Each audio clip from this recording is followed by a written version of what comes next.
밤 11시에 출근해서 새벽 4시에 퇴근합니다. 제가 이렇게까지 해야 하나 싶지만 집에선 말 못합니다. 서울 강동구에 사는 61세 김태일 씨, 과거엔 중견기업 총무부장이었습니다.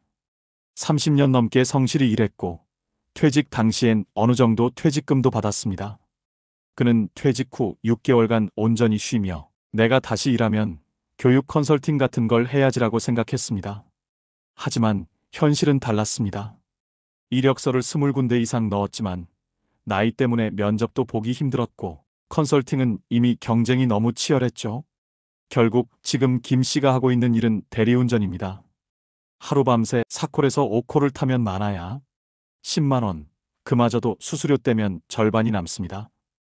허리 통증에 진통제를 먹고 새벽 찬 공기를 맞으며 운전대를 잡지만 집에서는 나 잘 지내고 있다고 말할 수밖에 없습니다. 여러분, 이런 이야기 남의 일 같으신가요? 요즘 은퇴 후 가장 많이 선택하는 일자리가 뭔지 아시나요? 바로 경비, 배달, 대리운전 같은 단순 노동입니다. 당신도 지금 아무 준비 없이 퇴직을 맞이한다면 내일 당장 김 씨의 삶을 살게 될지 모릅니다.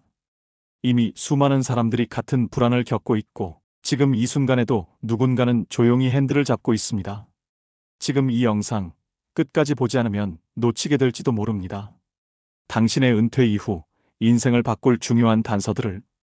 본격적인 영상 시작 전에 구독과 좋아요는 영상 제작에 정말로 큰 힘이 됩니다. 또한 오늘의 영상에는 위에 말씀드린 내용에 관련된 사례 내용 2가지와 그 해결 방법을 소개해드리니 꼭 끝까지 시청해 주시기 바라겠습니다. 2025년 2월 서울 양천구의 한 골목길. 밤 10시 30분 64세의 조명호 씨는 중고차로 구입한 은색 아반떼 옆에서 대리운전 호출앱을 켰다. 그는 이제 밤마다 콜을 기다리는 사람이 되었다.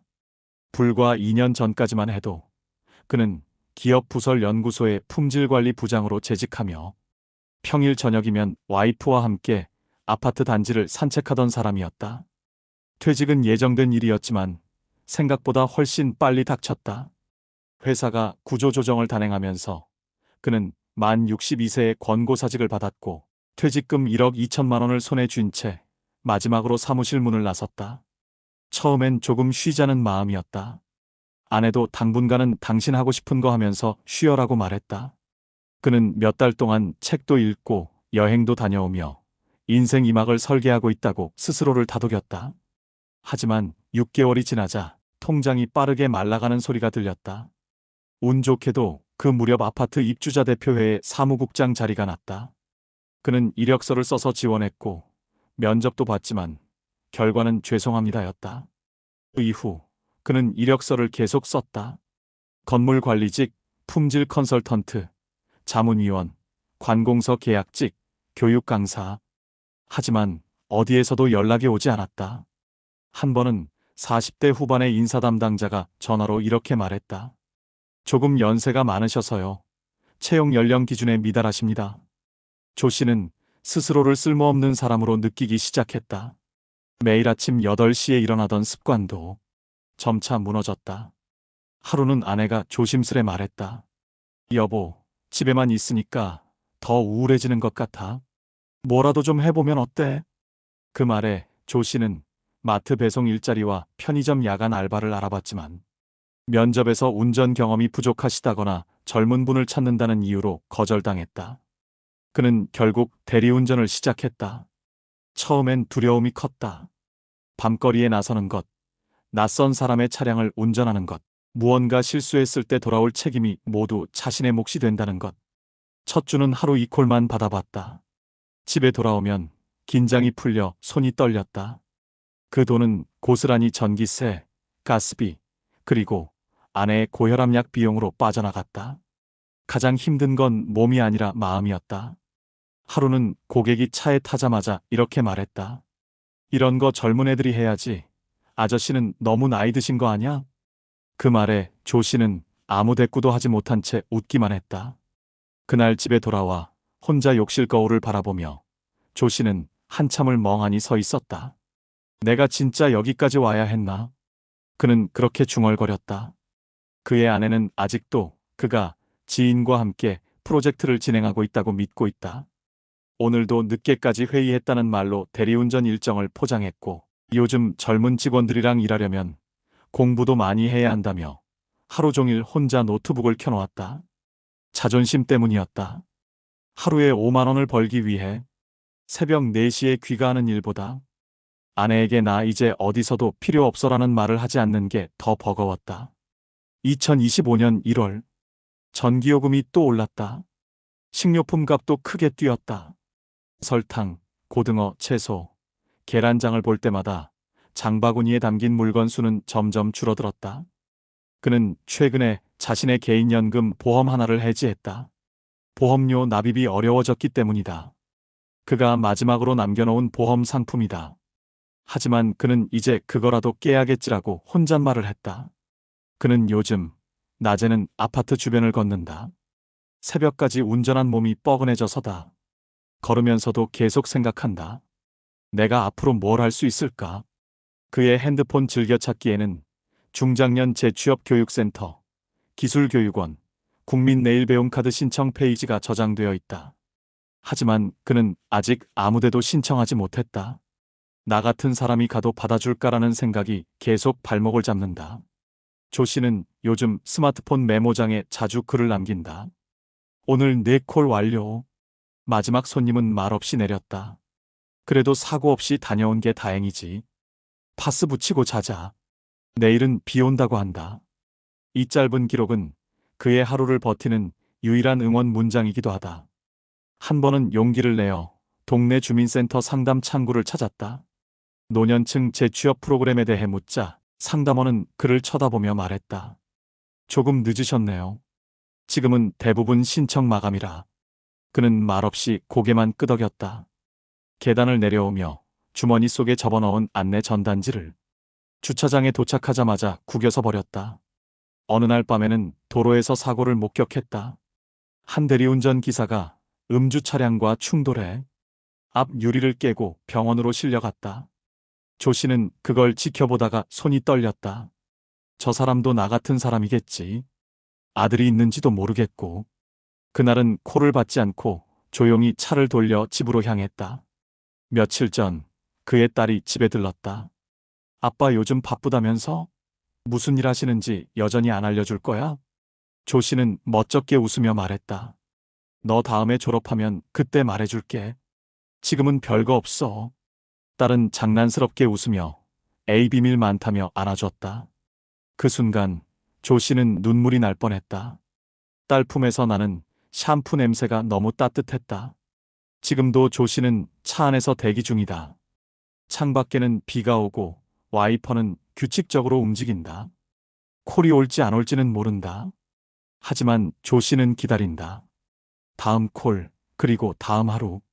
그가 살아있다는 증거이자 아직 끝나지 않은 노후의 생존 기록이기 때문이다. 어떠신가요?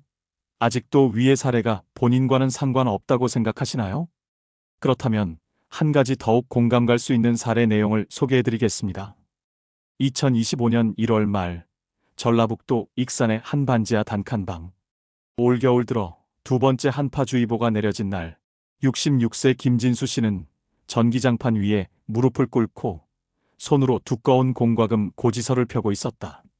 가스요금 14만 8천 원, 전기요금 7만 2천 원 이번 달엔 도저히 못 내겠네. 그가 탄식하듯 중얼인다. 창문 틈 사이로 바람이 들어와 커튼이 흔들리고 방 안 공기는 축축하고 차가웠다. 김 씨는 원래 서울 망우동에서 27년 동안 가구점을 운영했다. 신혼부부 대상 주문 제작 가구로 한때 매출도 좋았고 종업원만 3명을 둘 정도로 꽤 번창했다. 하지만 2018년부터 중국산 저가 수입 가구가 들어오고 대형 브랜드 가구들이 온라인으로 공격적으로 유통을 시작하면서 그의 가게는 조금씩 손님이 줄어들었다. 매달 180만 원씩 내던 임대료는 그대로였고 2020년 코로나 팬데믹이 마지막 타격이었다. 그땐 진짜 견디기 어려웠어요. 장사는 안 되고 정부 지원금은 한두 번 나오고 끝났고 그는 결국 2021년 여름 가게를 접고 폐업 신고를 했다. 남은 가구 재고는 헐값에 넘기고 폐업 비용을 마련하기 위해 국민연금 일부를 미리 해지했다. 당시 남은 예금은 2,800만 원. 그는 이 돈으로 재기를 꿈꿨다. 그래도 손은 있으니까 뭐라든 해보자 싶었죠. 그가 선택한 건 배달 창업이었다. 중고 오토바이를 사서 근처 치킨집과 분식집의 배달 대행을 시작했다. 하루 평균 9시간씩, 많을 때는 15시간도 일했다. 하지만 체력은 예전 같지 않았다. 한겨울 눈길에 미끄러져 갈비뼈에 실금이 간 적도 있었고, 여름엔 열사병으로 응급실에 실려간 적도 있었다. 그날 이후로는 오토바이 타는 게 무서워졌어요.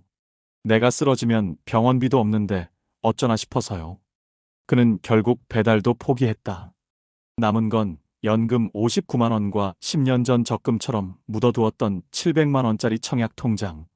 하지만 청약은 당첨이 안 되었고 그마저도 생활비로 조금씩 깨먹으면서 사라졌다.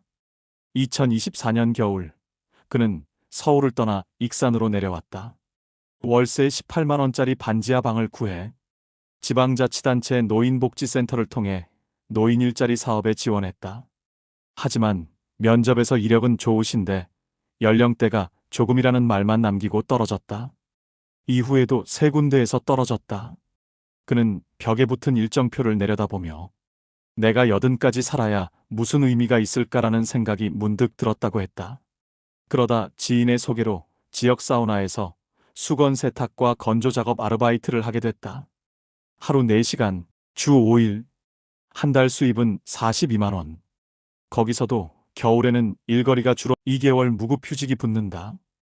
그는 다시 전기장판 위에서 손을 비비며 견디는 법을 배웠다. 2025년 들어서는 몸에도 이상이 왔다. 손가락 관절이 아프고 허리가 시큰거리기 시작했다. 하지만 그는 병원에 가지 않았다.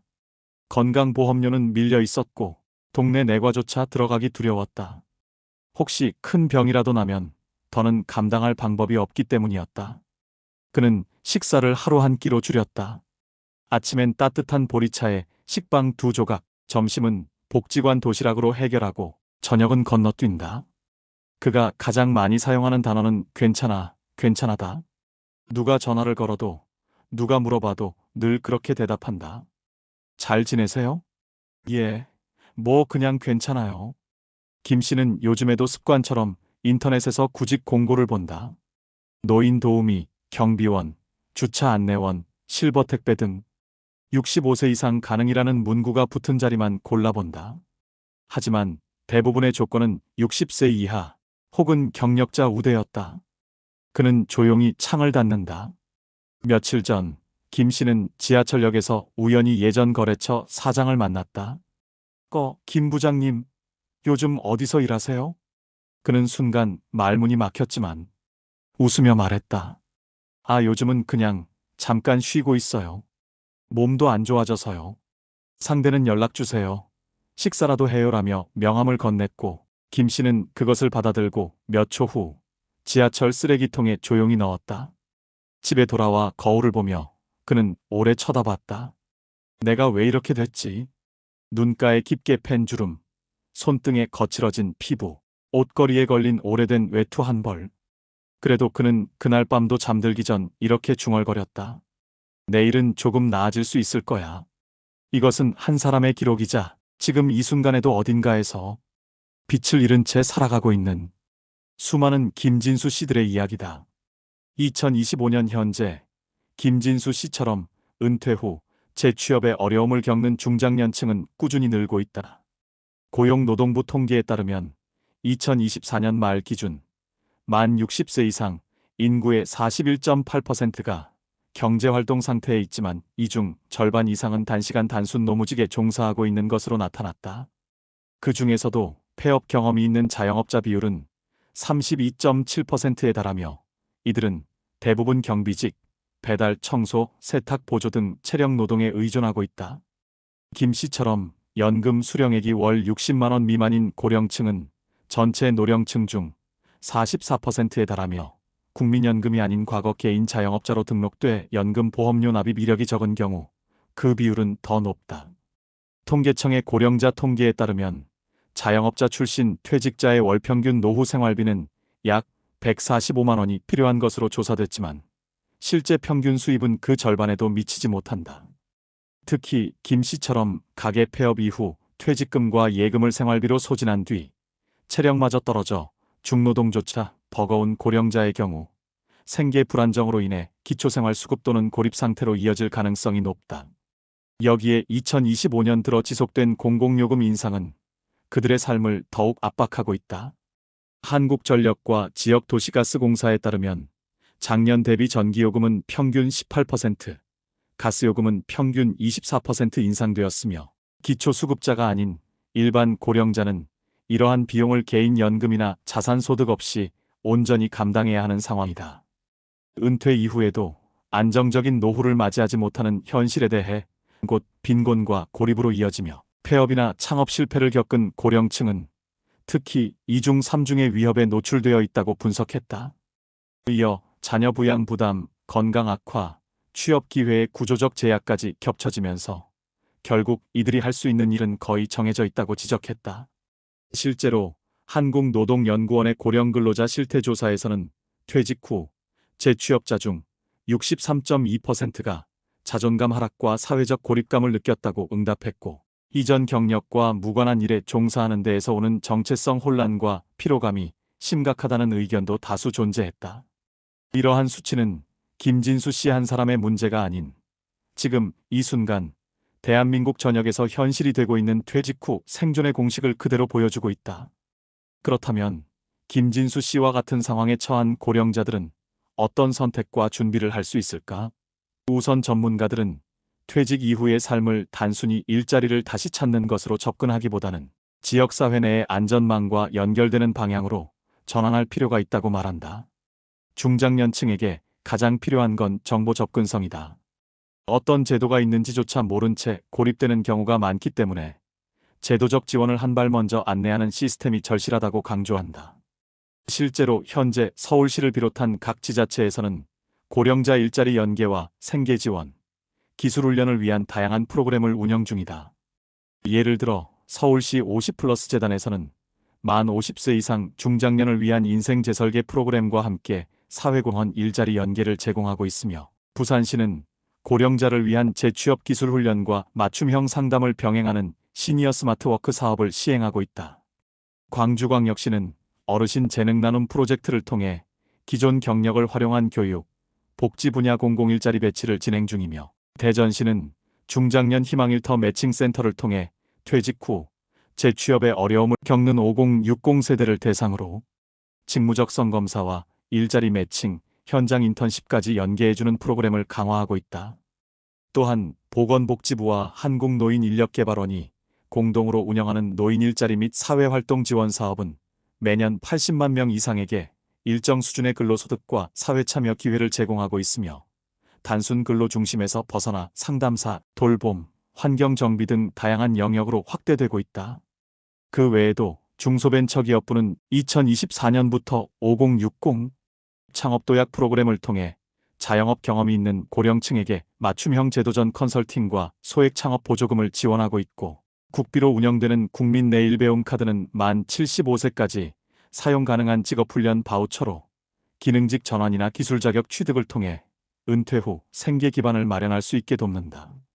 중요한 것은 이런 프로그램들이 제시되고 있음에도 많은 이들이 몰라서 사용하지 못한다는 점이다. 김진수 씨와 같은 상황에 이들에게 필요한 건 거창한 해법이 아니라 지금 당장 발걸음을 옮겨볼 수 있는 구체적인 한 걸음이다. 동네 주민센터나 고용복지 플러스 센터를 찾아 정보부터 수집하고 가능한 프로그램을 문의해 신청하는 것. 거기서부터 퇴직 이후 삶의 방향이 조금씩 달라질 수 있다. 전문가들은 말한다. 은퇴란 단절이 아니라 전환의 시작이며, 공공제도와 지역자원이 연결될 때 비로소 살아있는 노후가 가능해진다고. 낡은 손엔 주름이지만 마음엔 아직 봄이 있다. 조용히 피어난 꽃처럼 오늘도 우리는 살아갑니다. 여러분, 김진수 씨의 이야기는 비단 한 사람만의 삶이 아닙니다. 오늘도 수많은 60대, 70대 어르신들이 차가운 밤거리를 달리며 남몰래 눈물 흘리는 시간을 견디고 있습니다. 퇴직 후 몰아치는 현실의 벽, 가족에게조차 말하지 못하는 생계의 무게, 그리고 더 이상 자신이 쓸모없는 존재로 여겨질까 두려운 그 마음. 우리 모두의 내면 어딘가에 자리한 이야기일지도 모릅니다. 하지만 여러분, 이 영상을 보고 계신 지금 이 순간, 우리는 함께 이 고단한 인생길을 걷고 있다는 사실을 잊지 마세요. 혼자라고 느껴질 때 주변을 돌아보면 같은 길을 묵묵히 걷고 있는 누군가가 있다는 걸 발견하게 될 겁니다. 세상이 조금은 차갑더라도 우리의 선택과 작은 용기가 누군가의 내일을 바꾸는 따뜻한 시작이 될 수 있습니다. 당신의 인생이 아직 끝나지 않았다는 사실을, 그리고 당신은 여전히 누군가의 희망이라는 사실을 기억해 주시길 바랍니다. 앞으로도 저희 채널은 여러분의 삶에 따뜻한 위로와 실질적인 도움이 되는 이야기로 함께 하겠습니다. 지금 구독과 좋아요, 그리고 댓글 하나가 누군가의 마음을 살리는 기적이 될 수 있습니다. 여러분, 오늘도 고생 많으셨습니다. 그리고 진심으로 감사합니다.